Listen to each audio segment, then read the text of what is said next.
Un honor tener acá a Laura, una colega admirada.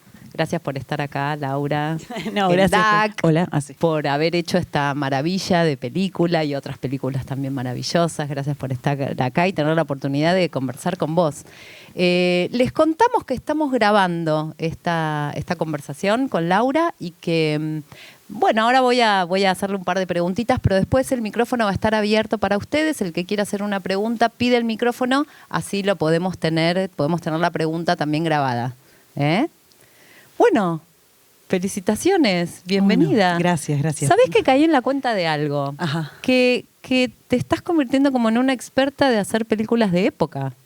Porque, La Virgen de la Tosquera de alguna manera es una peli de época. Y los que vuelven también. Sí, es totalmente una peli de época. Sí, eso es cierto.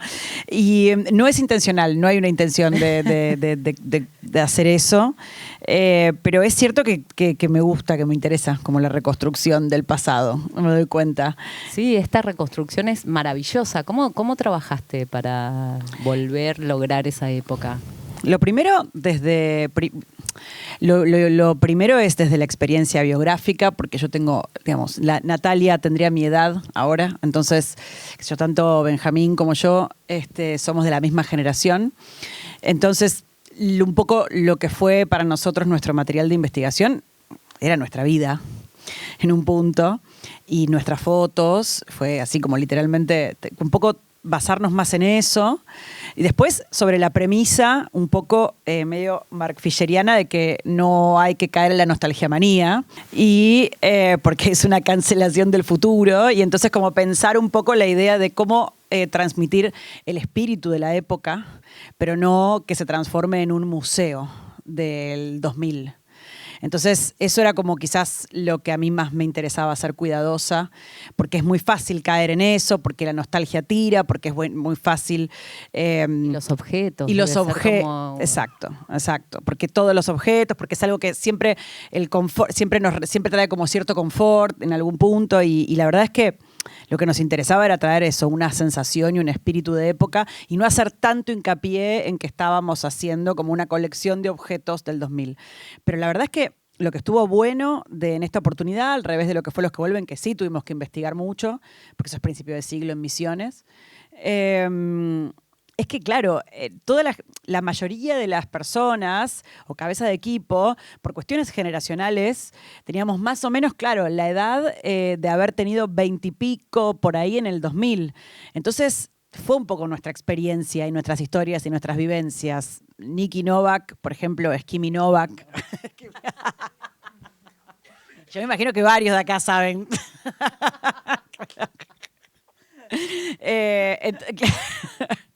Entonces, bueno, eso.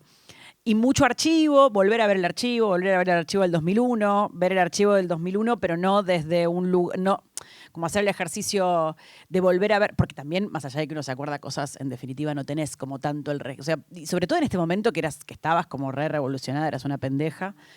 Entonces me puse a ver mucho archivo de Difilm, por ejemplo, o sea, por tratar de ver el archivo de 2001, pero no intervenido, quiero decir. Difilm es una casa de archivo que vos podés acceder en YouTube y con marca de agua ves archivos de distintas cosas. El archivo que es como el crudo de los noticieros y de los programas de esa época, con lo cual vi mucho eso.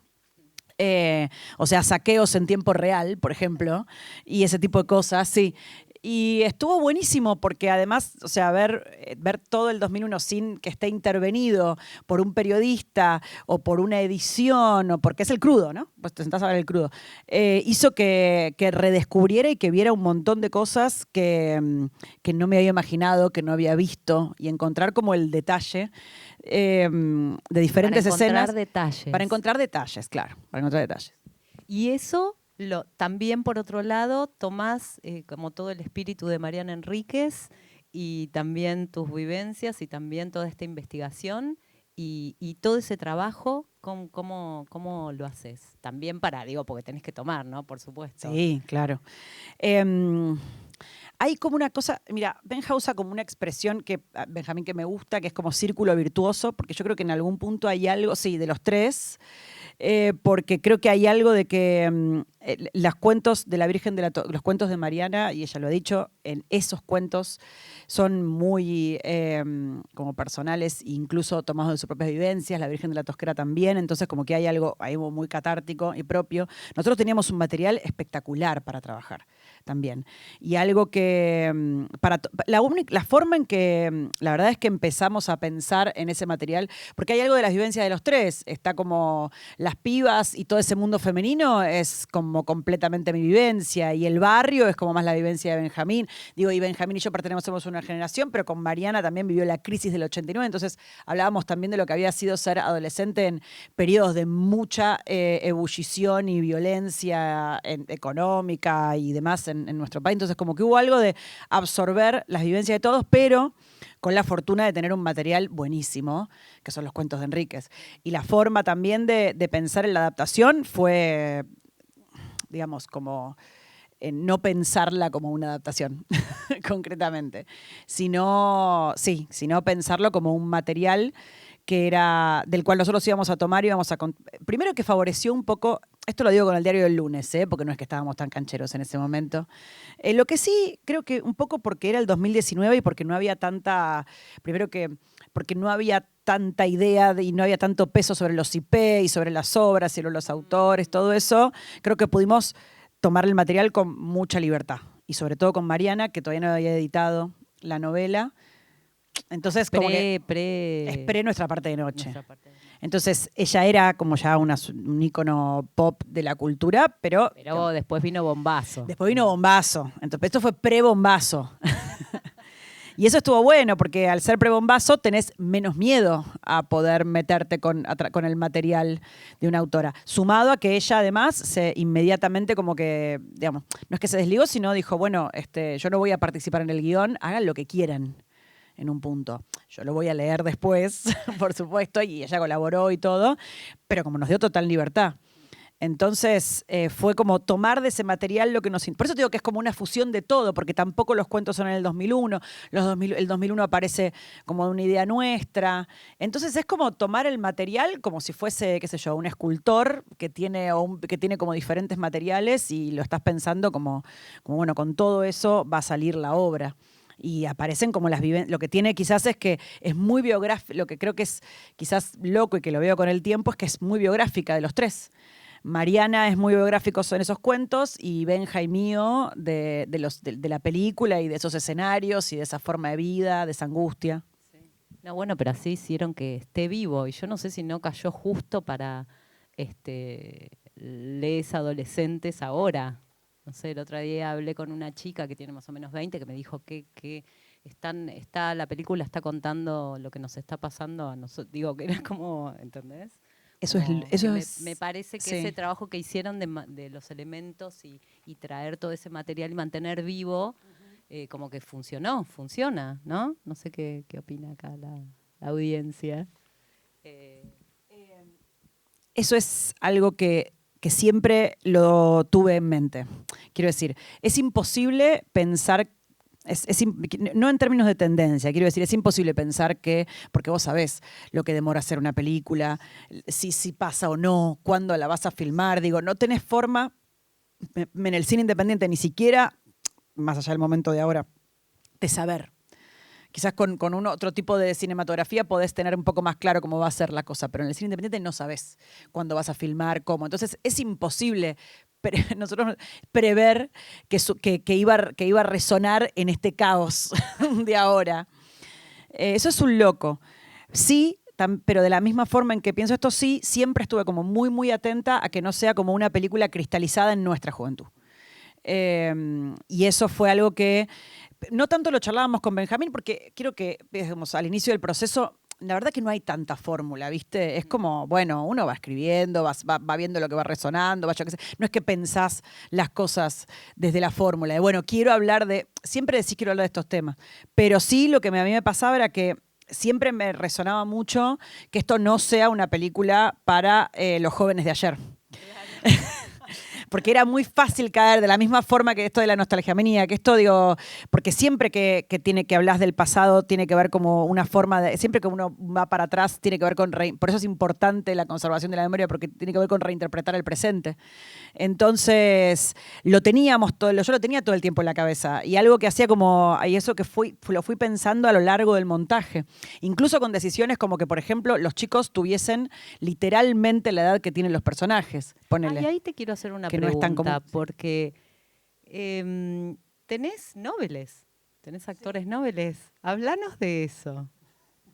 Directora que quiere descubrir talentos no es tan fácil. Los productores siempre quieren poner gente conocida y vos lograste que haya noveles. Sí. No sé si esta pregunta te Todo la han eso que hecho. decís es re verdad, no, sí, claro, pasa eso. Vamos, Laura. Tuve un truquillo.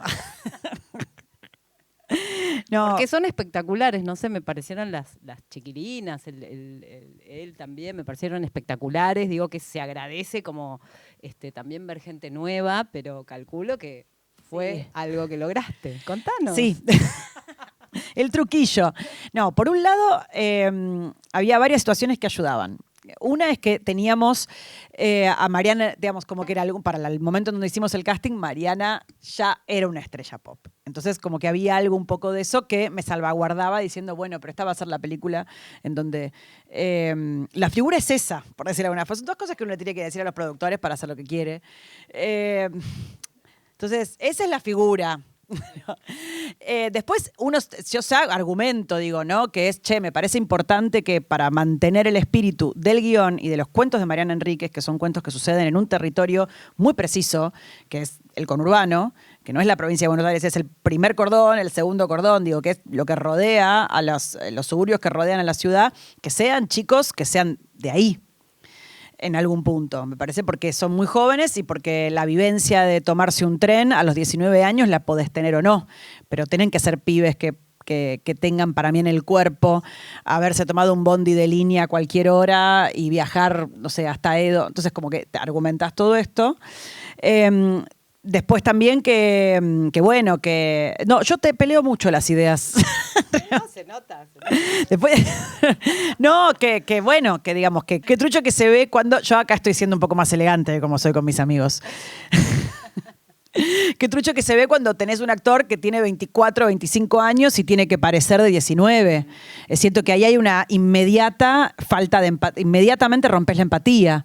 Como que hay algo ahí que estas las cosas que realmente las creo igual, no digo para convencer. Digo, me parece como que generas una distancia inmediata. Entonces, bueno, dicho todo eso, y el gran truquillo era que siempre decía, bueno, pero la figura es Mariana Enríquez y es una coproducción. Entonces, hay un personaje que tenía que ser de España y un personaje que tenía que ser de México. Entonces, la única persona que podíamos pensar que sea una figura era la abuela Rita, pero tenía que ser española. Entonces, eso fue todo lo que rodeé para que finalmente hagamos un casting abierto. También igual quiero hablar bien de los productores estos, que son, vos los conocés. Divino, ¿no? Claro. Por eso también me tomo la libertad de hacerte esta pregunta. No, porque ya los conocés, obvio, que son Gimolido y Mostracine, y son recontra compañeros.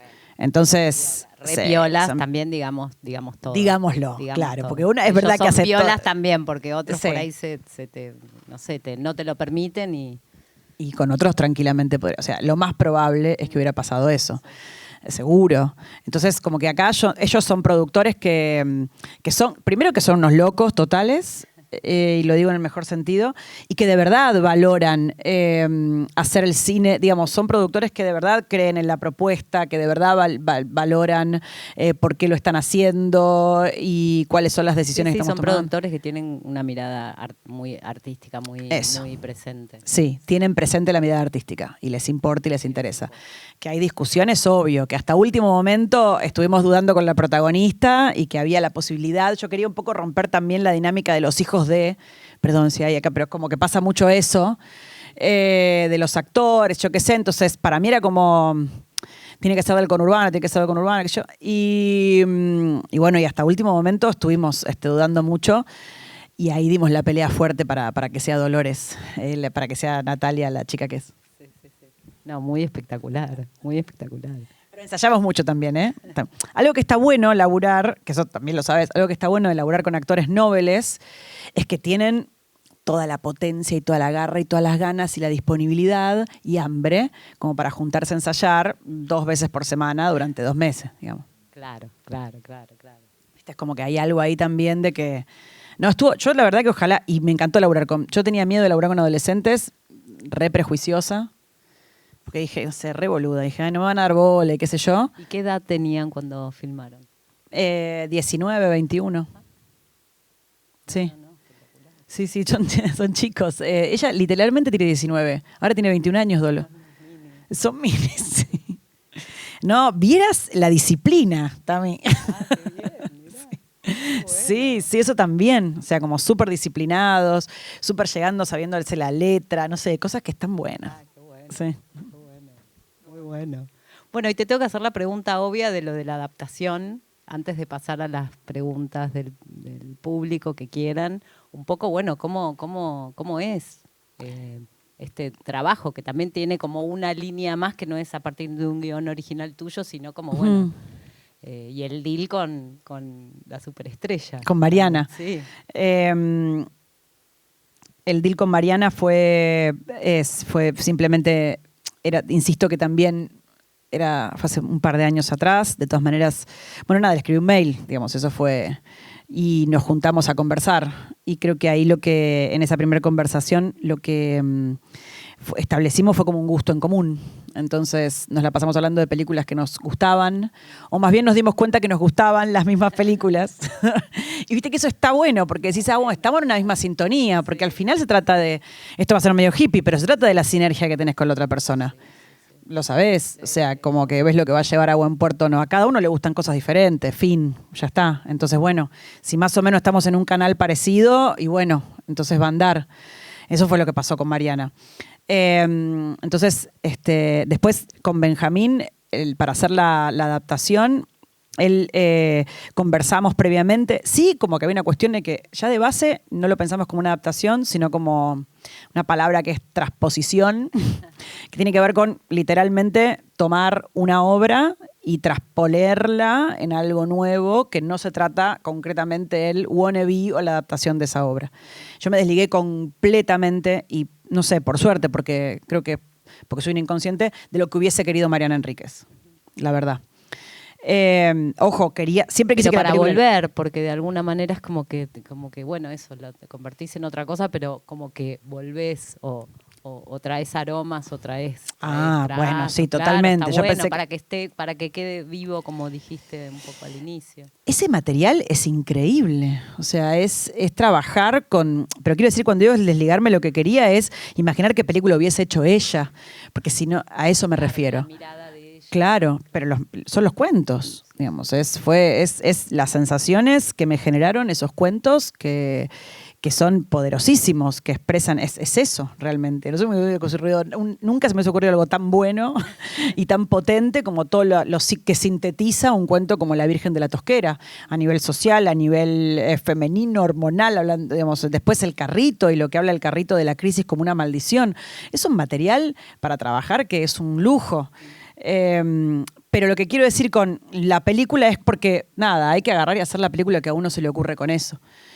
Como es la mirada de un lector que admira profundamente y que está absolutamente inspirada por la obra de esta persona, pero que bueno, qué sé yo, es esta mirada mía y ahora vendrán las próximas, porque va a haber varios. Y después Benjamín lo tomó, se lo apropió completamente. Pero también como muy visionaria, porque cuando la contactás, eso que decías, era pre-pandemia, pre-pandemia, que escribiera la supernovela que finalmente como que la consagró medio mundialmente. Ya todo el mundo venía leyendo Mariana Enríquez, pero fue como una especie de consagración medio estrellato. Pero vos tuviste también la visión. Viste que no hace es mucho. Hace decirlo, mucho. Quiero reconocer. No, gracias. El ojo. Ahora uno se da cuenta que el ojo de tigre hay que entrenarlo. Porque y eso para mí es. no es como un algo bueno, voy a buscar a la autora que para mí va a transformarse en alguien súper canónico para el terror. Que vos fuiste porque te gustaba, te apasionaba, te Claro. mandaste un mail, digo, Sí, por eso, en ese eso. sentido. Tenés- No, bueno, pero visión de algo que te parece que eso, tirar una flecha. Tirar una ¿cuánto flecha. Fue? 6 años. 5, Sí. Bueno. Ya 6 eso. años. Y es lo que decís, es encontrar una obra que el vínculo con la literatura es algo que tengo desde siempre, incluso que desde antes del cine. Entonces todo el tiempo estoy leyendo y más autores argentinos que hagan terror y ciencia ficción, porque es lo que naturalmente me tira. Entonces a Mariana la leí como al toque. Me la recomendaron y lo debo haber leído en el 2017, quiero decir, el libro es del 16. Entonces, como que tengo un radar. Ahora quizás que me voy poniendo como más grande, como más consciente de búsqueda, pero en ese momento es la obra que te conmueve y que flasheás un montón y que decís, wow, esto es... Pocas cosas me movilizaron tanto como esos cuentos de Mariana, la verdad. Y tener la posibilidad de acceder a un autor y pedirle la autorización de poder trabajar con ese material, de pronto no parece tan, o sea, es osado, pero bueno, parece posible. Entonces, digamos, tuvo que ver con eso, tuvo que ver con nadie nunca leí algo así. Y me muero de ganas de hacerlo y me muero de ganas de llevar a estas chicas y sobre todo porque viste que a veces también es qué es lo que uno puede contar y es como, bueno, yo de estas pibas puedo hablar, ¿no? En algún punto. De esta forma de entenderse como chicas, de esta forma de pibas tóxicas y de pibas que son más, digo, esta cosa que tiene Mariana también de sin concesiones, sin necesidad de expiar las culpas de nadie, sino como pibas que son difíciles y todo, y que son malas, a priori, digo, toda esa complejidad, este enjambre de pibas. A mí me parecía que era una forma muy sana de volver a mi vida también y a las pibas que había sido yo y las que había conocido. Entonces, nada, fue así, fue esa la visión, agarrar y flashear con algo que te gusta mucho. Y tiene que ver con eso, con lo que te moviliza. Decís, chau, esto la ves y decís, lo quiero hacer. Porque también es un poco eso, ¿viste? Como que hay muchas fórmulas, pero existe como una cosa medio epifánica. Sí, ¿O obvio, no? obvio, Decís, obvio. tipo, ves una imagen y decís... Sí, sí. Yo me acuerdo cuando leí El Carrito, lo primero que leí fue El Carrito, de Mariana. Yo le leí la primera escena del carrito, que es la que está en la película, y sucedió algo como súper trascendental y la vi, la escena. O sea, como dije, me muero por filmar esto. Y además creo que ella también escribe con mucho bagaje cinematográfico. Entonces también un poco hay montaje, ¿viste? Eso, sí, en su literatura. Entonces la escena la podés ver. Podés ver los puntos de vista, podés ver los cambios de plano. Entonces, bueno, nada. Fue como perseguir el sueño de ver una escena hasta el final, al final de cuentas. Total. Medio así. Sí. Bueno, alguien que quiera... espera el micrófono, ahí va. Así te escuchan. Contanos. Primero felicitarte, que es una hermosa película. Más cerca. Felicitarte por una hermosa película. Te quería preguntar, ¿cómo fue tu experiencia con Daddy Brieva? Porque había una figura. Había una figura, Daddy. Yo no le dije, pero... Está muy bien. Yo no me atreví a preguntarla porque hasta que no supe que eran todas artistas desconocidas. Es decir, los nombres... Bueno, la española tampoco la conozco. No sé. Es conocida en España. Acá no. Se llama Luisa Merelas. No, con Daddy Brieva fue como tú, una cosa medio fortuita, porque la película se filmó en Mendoza y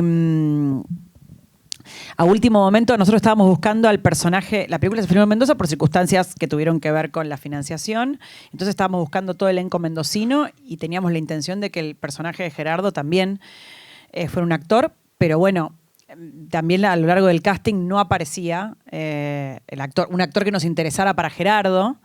No aparecía, no lo veía y lo charlábamos mucho con los chicos y esas decisiones a último momento, como decirte 2 semanas antes de filmar, porque así también es... A veces pasa que o no, a veces pasa. No te claro, o pasa, claro. Y tenés que tomar decisiones como muy rápidas y certeras y en un momento dijimos, bueno, ya habíamos hecho casting un montón de tiempo y dijimos, bueno, a ver, juguemos a quién nos imaginaríamos que podría llegar a ser Sí. Y sí, boludo. Sí.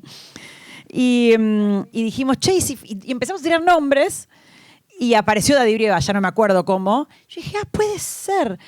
A mí me parece que Daddy Brieva es buen actor dramático. Yo lo había visto, me acuerdo, en El Ciudadano Ilustre, y me había gustado mucho lo que hacía, y sentía que eso que él había conquistado en El Ciudadano Ilustre, que era como una cosa medio bonachona, medio perversa, que a mí me había como generado tanta perturbación, era una nota que funcionaba para Gerardo. ¿No? Porque, digamos, como que Gerardo es tan horrible lo que le dice, que si eso hubiese sido dicho de una forma horrible también, era como poco interesante, digo, perdías el contrapunto, perdía como ambigüedad y profundidad. Entonces dijimos, che, pero Daddy Brieva, re. Y bueno, tuvimos la buena suerte de que Daddy Brieva al toque dijo que sí. Le mandamos el guión y dijo que sí al toque y vino a ensayar también. Otro que el cual tengo que hablar re bien. Tuvimos buena suerte, o sea, esta película fue una batalla tras otra, vos sabés. Pero en algunas tuvimos buena suerte, Así que la experiencia con él trabajando es la persona más amable. De hecho, son esas personas que querés que se calme un rato. De la buena onda que tiene.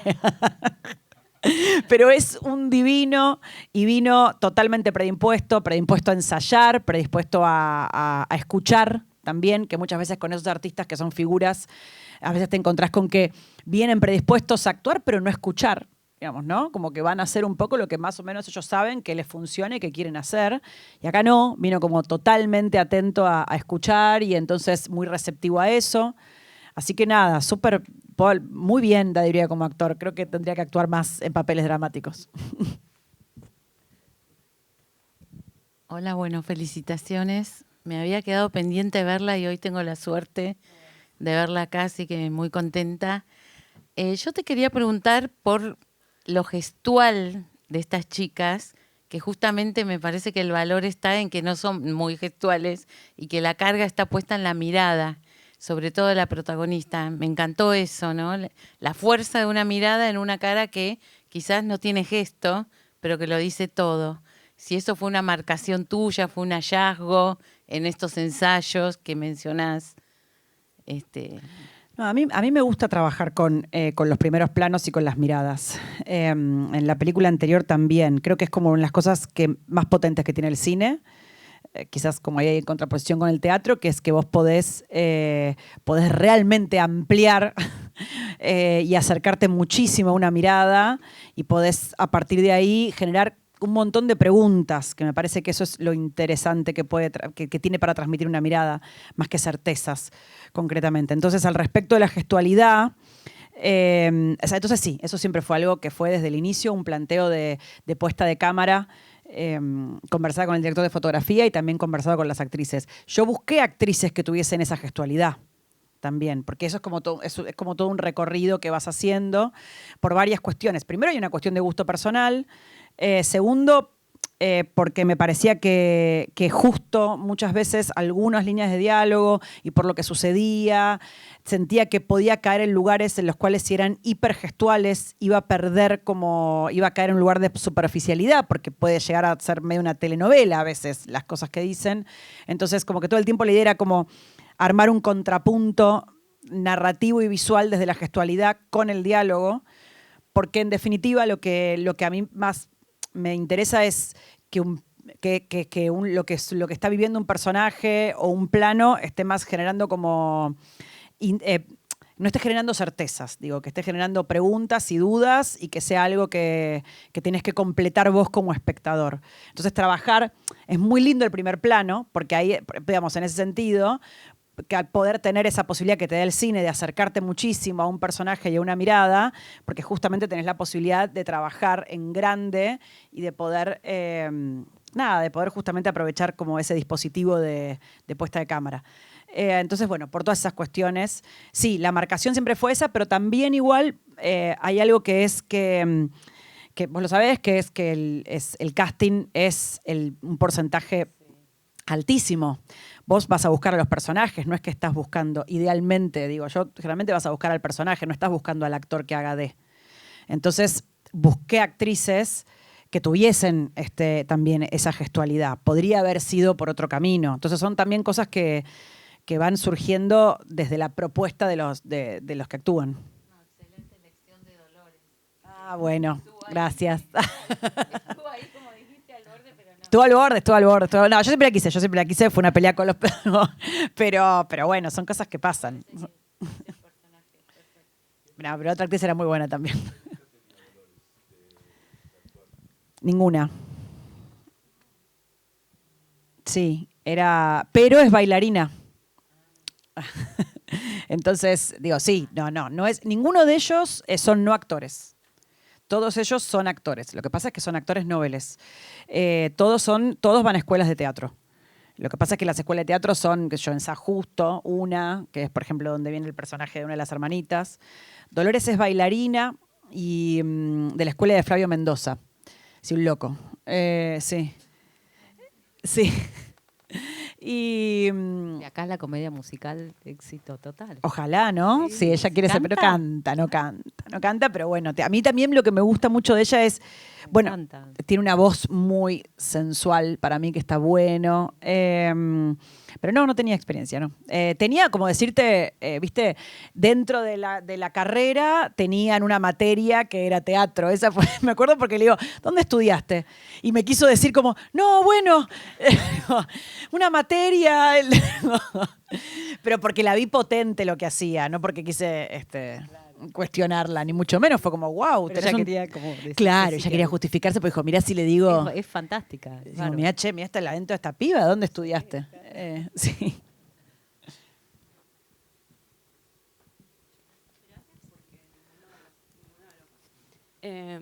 Que creo que es mucho más fácil empatizar y llegar, y creo que cualquier adolescencia en este momento que ve la película puede empatizar con lo que es el deseo. También hay una mirada muy fuerte tuya marcada desde ese personaje femenino y un universo y diálogos que no ocurrirían de alguna otra manera si el director fuera hombre.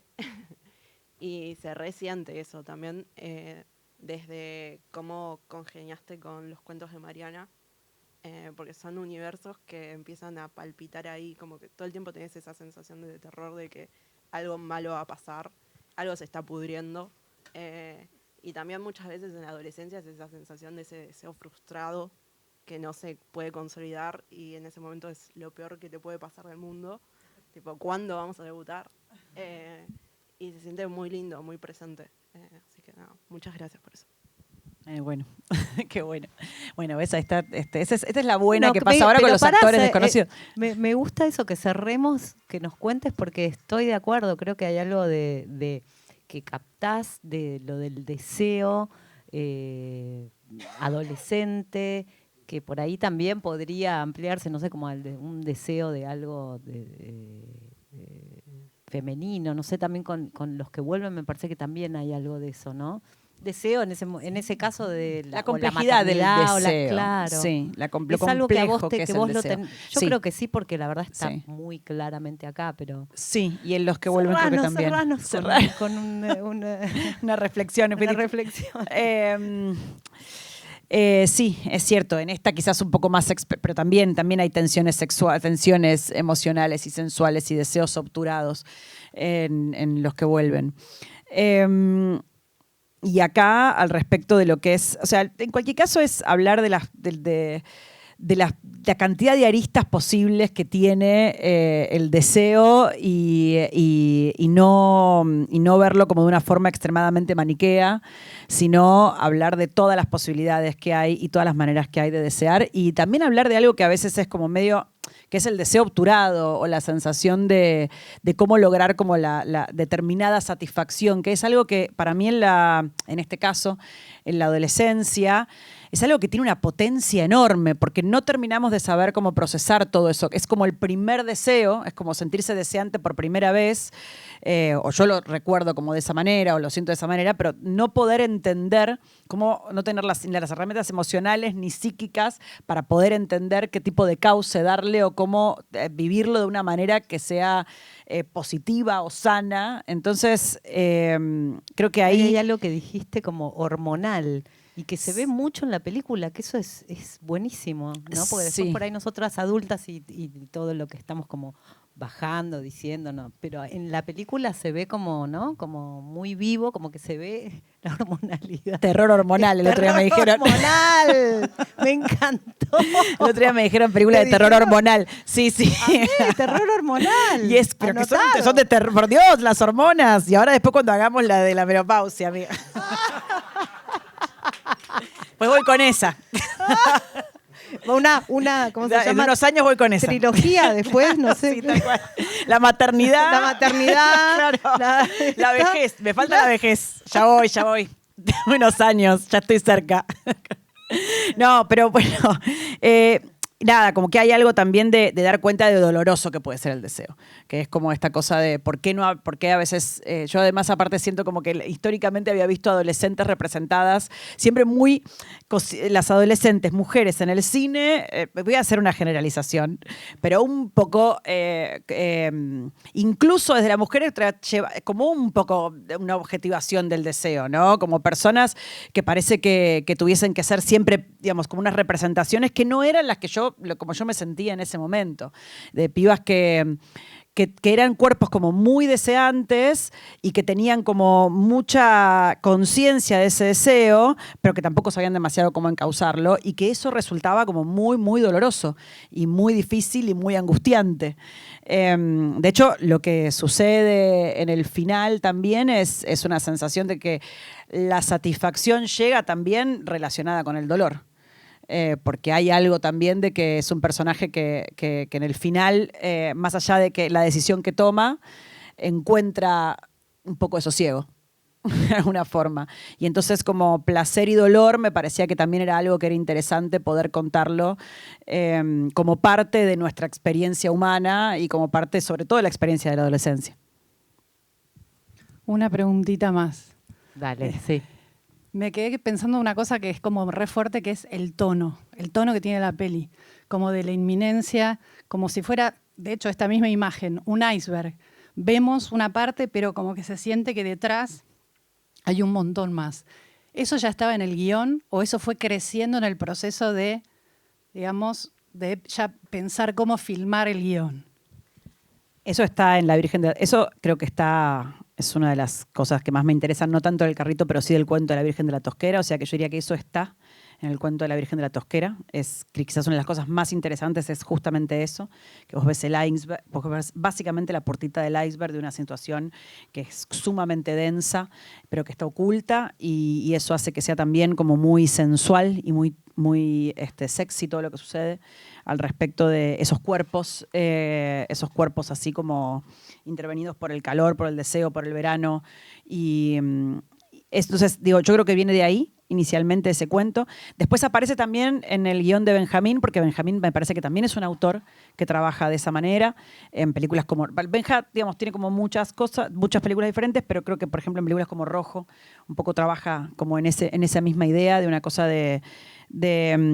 muy interesante, digamos, de lejos de ser expositivo, trabajar permanentemente sobre como la sugerencia, sobre la idea de sugerir escenarios y sensaciones de amenaza permanentes que no terminamos de entender mucho, pero que las sentimos. Y después, digamos, es algo que llega también desde la puesta de cámara y desde mi intención de gusto personal también, de buscar que eso sea así también, en armar una sensación como más, por decir, más allá de atmosférica, en este caso, que tiene que ver en este caso y en esta película, y por ahí también es algo que medio a mí me interesa, de que lo que sientas es como, más allá de que justo es una película en donde lo cotidiano y lo demoníaco como que dialogan todo el tiempo, la sensación de que no te sientas demasiado seguro en ningún momento y que vos estés dialogando, que es algo personal, que es, bueno, que estés en permanente diálogo con la película. Que idealmente ojalá pueda seguir, que sea algo en donde no estemos dándote tantas respuestas concretas, sino que sea más tu cabeza la que vaya trabajando mientras vas mirando lo que sucede. ¿Qué pasa? ¿Por qué pasa? ¿Qué es esto? ¿A qué responde? Bueno, a mí me interesa como mucho más toda esa, y esta sensación de incomodidad. Entonces todo es fuera, yo digo, creo que sale del cuento, pero que es un trabajo que después aparece también en el autor del guión y que después aparece cuando yo llego a dirigirlo. Sí. Vamos, es la última pregunta. Hola, quería saber un poco más sobre las referencias audiovisuales que usaste al momento de construir esta tensión. No sé, para mí hay momentos que me hizo acordar bastante a La mujer sin cabeza, a La ciénaga, entonces quería entender de qué otras películas pudiste tomar como esto. O no sé. La mujer sin cabeza y La ciénaga, yo creo que totalmente. Más que La ciénaga, en este caso, bueno, a mí me interesa mucho el cine de Martel y lo estudié, así como medio como si fuese una cátedra, yo, digamos, en mí. Entonces, sobre todo por la forma en la cual ella aborda a los personajes, después cómo cuenta desde la cámara y sobre todo el diseño de sonido. Entonces son cosas que me refiero a estudiar en tanto.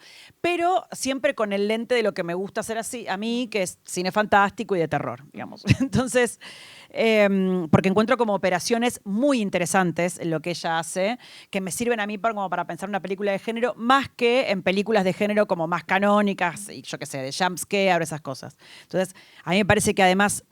Mira, La mujer sin cabeza y La niña santa, que es la otra, son dos películas sobre silencios y deseos oprimidos. En realidad no, La niña santa es literalmente un gran silencio, es una sensación muy angustiante y perturbadora, pero es un deseo que está oprimido. Y una sensación que te va perturbando cada vez más entre ella y ¿cómo se llamaba el actor de? Bueno, y entre el tipo que es más grande. Y La mujer sin cabeza es una mujer que se disocia porque necesita hacerlo para sobrevivir sobre una verdad ominosa, que es lo que sucede en el inicio de la película. Entonces, eso para mí es muy perturbador y creo que Martel lo cuenta con un tono que a mí me aportaba muchísimo y me parecía como muy vecino también del cine de género. Y porque también hay algo que esta también es una película sobre silencios y la anterior mía también. Entonces como que ahí hay... Y después otras referencias sobre lo que no se dice cuando digo los silencios. Y después hay David Lynch, fue digamos, Blue Velvet. Y más concretamente porque yo lo que pensaba es, bueno, cómo contar el suburbio. Entonces, a mí me parecía que la forma en la cual David Lynch es un autor que cuenta los suburbios norteamericanos, pero que usa como una lógica del sueño, digamos, para acceder a la realidad. Y a mí me parecía que era interesante contar así el conurbano, como para resaltar la propia extrañeza que tiene ese espacio. Entonces fue alguien también, y en esa cosa que tiene de una luz súper expresionista y de los tiempos dilatados. Entonces, bueno, Lynch. Polanski siempre está, como que siempre, Miro el bebé de Rosemary, digamos, estas mujeres primer plano y mujeres súper alienadas por su entorno. Y esta cosa de como el horror, no sé, me colgué porque me colgué hablando de películas, porque me preguntaste, perdón. No pasa nada. Pero bueno, viste, como que a mí el bebé de Rosemary a mí me parece interesante estas películas es donde, bueno, el miedo o el horror no es algo necesariamente que viene de un exterior cósmico, no sé, tipo Lovecraft, sino que es algo que está como, es lo oprimido que está debajo de la alfombra. Y si bien hay, literalmente ya en el bebé de Rosemary es cogida por el diablo, a mí me da mucho más miedo el marido que la vende por un papel en el teatro. Entonces como que esas son las cosas que... Eso es lo que me parece como más angustiante del drama psicológico. No, y ahí hay algo muy de las experiencias de las mujeres, que es lo cotidiano, sí. El terror, esto que dijiste, que también está en Martel, ¿no? Como algo del miedo que produce lo familiar, lo siniestro de los lugares conocidos, pero no, como todo eso. Sí. Y ahí surge algo, no sé. Es re así. Algo. La Virgen de la Tosquera. Es re así, es como sí, es así. Es como el miedo, es como muy... Pero es lindo sí. pensar eso que decís, bueno, sí, que vos lo hacés fantásticamente, todo ese mundo en clave de género. Sí, utilizar esos recursos, pensarlo, sí, claro, sí, es sí, eso. Llevarlo a, digamos, sí, es como, sí. A veces como que siempre trabajamos con referencias y con cosas que nos inspiran, y bueno, en este caso a mí Martel siempre me pareció, qué sé yo. Y después también, no sé, pelis tipo Jóvenes Brujas, tipo de Craft es otra. Y porque para contar a la manada de pibas yo quería que sea, porque como que las pibas son como medio una jauría, una manada, más que quería sacar la palabra sororidad definitivamente, o que no sean como a las amigas, sino que sean peligrosas. Entonces dije, bueno, que sean... Mariana dice que las pibas de ella son un enjambre, ¿no? Como que son un enjambre que zumba en La Virgen de la Tosquera. Y a mí eso me parecía súper interesante. Entonces, bueno, fue tomar eso del cuento, hablando de cómo son las adaptaciones también. Fue como, vale, ¿qué es lo más interesante acá? Las pibas no son las mismas, o sea, nada que ver, son re distintas a los que son las de la peli. Pero lo que es igual es la forma en que se vinculan, ponele. Entonces, bueno, fue como, bueno, Manada, Jauría, yo qué sé, pero yo también quería que sea medio pop. Entonces apareció como esa película del 2000, que ahora está siendo rescatada, que se llama The Craft. Qué sé yo, mucho... Y hay algo también obvio, nuevo cine argentino, qué sé yo, Pisa y Rafaz, Ocupas, todo ese tipo de películas también. Sí, van por ahí un poco las referencias. Puedo hacer una pregunta más. Tiempo de producción en total, desde la preproducción, ay, no sé. ¿De la preproducción o desde que...? Sí, más o menos, como ¿cuánto tiempo duró todo esto? 1.000.000 de años. No, tanto no, normal, no, medio un estándar de cine. Sí, tal cual.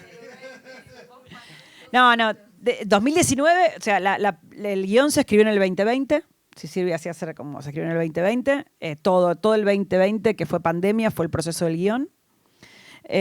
Así que, y después, sí estuvo bueno la pandemia, y ayudó, porque es... Sí.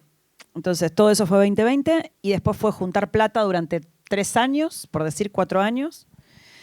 Y después, una vez que arranca la preproducción, bueno, no tenés mucho tiempo ya, porque ya se empezó a gastar la plata, la verdad. Entonces, una vez que arranca la pre, ya es como, bueno, tenés como la pre-pre y la pre-soft y esas cosas, y bueno, será más o menos que estás un año antes trabajando para, no sé, más o menos. De preproducción, por lo general, tenés muy poquito tiempo, sean 4 semanas, una cosa así, o 3, pero bueno, es un año previo de laburo. Para cuando llegas a la pre tenés que ejecutar todo para filmar. Más o menos esos son los tiempos. No, es una tosquera en Ezeiza, que filma todo el mundo. Sí, son las tosqueras de Ezeiza, que están en funcionamiento. Sí, son tosqueras. No sé. Sí, en las tosqueras sí, pero no sé si en esa particularmente. Un honor tenerte acá, Laura. Pero no seas boluda. Y la última cortita que te pregunto es tu próximo proyecto, No, Laura. no puedo, no. Para que cerremos. ¿Cuál es tu Descansar. como en la radio, viste? ¿Cuál es tu próximo proyecto? Para que cerremos. Para ver cuándo nos volvemos a ver. Esperemos que no. Elegimos creer. Elegimos creer. No hablamos. Alguien lo necesitamos. No, mira, la verdad, este proyecto me secó emocionalmente. Esa es otra charla. Esa es otra charla. ¿Cómo quedamos los dires después de Sí. las películas? Sí. Y yo Porque quedé. vos lo das todo. Yo lo doy todo. Yo te lo doy todo. O sea, hay directores y directores. Ojo, banco totalmente que la gente regule su energía, pero yo no lo logro. Entonces lo doy todo. A mí esta película me drenó completamente. Porque además, una vez que arrancó, ya todo se aceleró. Fue como arrancó y después fue terminarla, el contador de la plata iba muy rápido, más en esta circunstancia de Argentina. Entonces, quiero decir, me drenó. Así que recién ahora estoy empezando a pensar, o sea que no voy a decir nada por ahora, pero sí, recién ahora estoy como trabajando en cosas nuevas. No voy a decir... Hay algo, no, está bien, pero hay algo. Pero hay algo, sí. Es imposible que no haya algo, amiga. ¿Cómo hacemos? Yo el año pasado me acuerdo de decirle a mi terapeuta que me quiero dedicar a hacer empanadas, ya está, se me pasó. Ahora quiero volver a filmar. Bueno, gracias por estar acá. Gracias a ustedes por estar acá. Un honor tenerte, Laura Casabé. Pero, Tami, gracias a vos.